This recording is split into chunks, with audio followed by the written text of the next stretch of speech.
Assalamualaikum warahmatullahi wabarakatuh. Perkenalkan, nama saya Saskia Kamelia dengan NPM 1124015. Di sini saya akan menjelaskan tentang hukum waris. Pernah nggak sih kalian tuh ngebayangin apa yang terjadi pada harta seseorang tepat setelah ia meninggal dunia?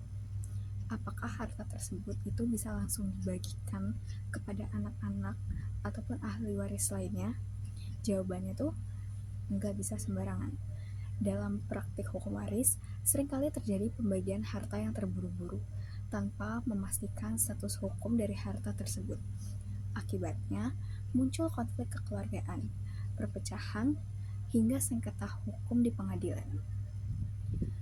Hari ini, kita bakal ngebahas secara tuntas bagaimana status hukum harta pewaris sebelum dibagi, serta langkah-langkah apa aja sih yang harus dilakukan sesuai hukum yang berlaku di Indonesia. Secara hukum, saat terjadinya kematian seseorang, harta peninggalan seorang tersebut itu nggak langsung menjadi milik pribadi masing-masing ahli waris secara bebas.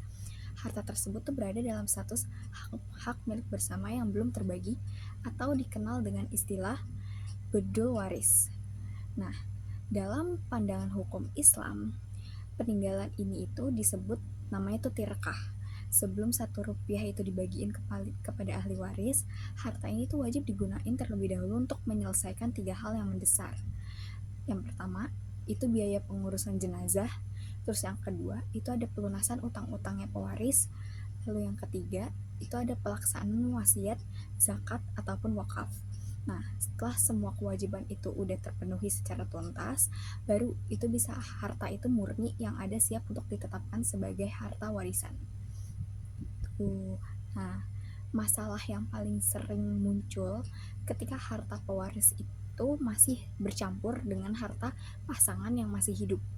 Berdasarkan Undang-Undang Perkawinan, harta yang diperoleh selama perkawinan itu merupakan harta bersama atau gonogini. Artinya, jika salah satu pasangan meninggal dunia, pasangan yang masih hidup secara hukum itu dia berhak mendapatkan 50% dari harta bersama tersebut. Hanya setengah. Sisanya yang berstatus sebagai harta warisan pewaris.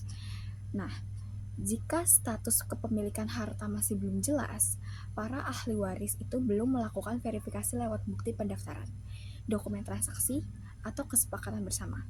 Jangan pernah membagi harta yang belum jelas batas kepemilikannya tersebut. Nah, lalu apa aja sih dampaknya jika harta warisan dibagikan secara sepihak atau melanggar aturan hukum? Yang pertama, itu pembatalan oleh pengadilan.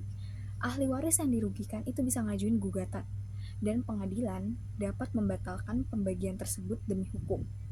Nah, lalu yang kedua, itu ada sanksi pidana. Jika ada pihak yang sengaja menguasai atau menyembunyikan harta warisan tanpa hak, tindakan ini dapat dijerat pasal penggelapan. Nah, lalu yang ketiga, masalah legalitas aset. Badan Pertahanan Nasional BPN atau instansi resmi akan menolak proses balik nama sertifikat tanah jika dokumen pembagian warisan itu nggak sah atau mengandung sengketa.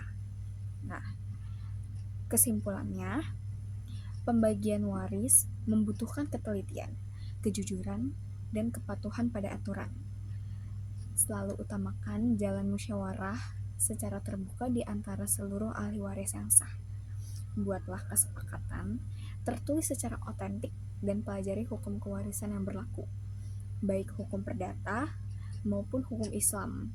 Nah, mari kelola harta warisan dengan bijak demi menjaga keadilan dan keutuhan hubungan kekeluargaan. Terima kasih telah menonton, semoga bermanfaat. Sekian dari saya, wassalamualaikum warahmatullahi wabarakatuh.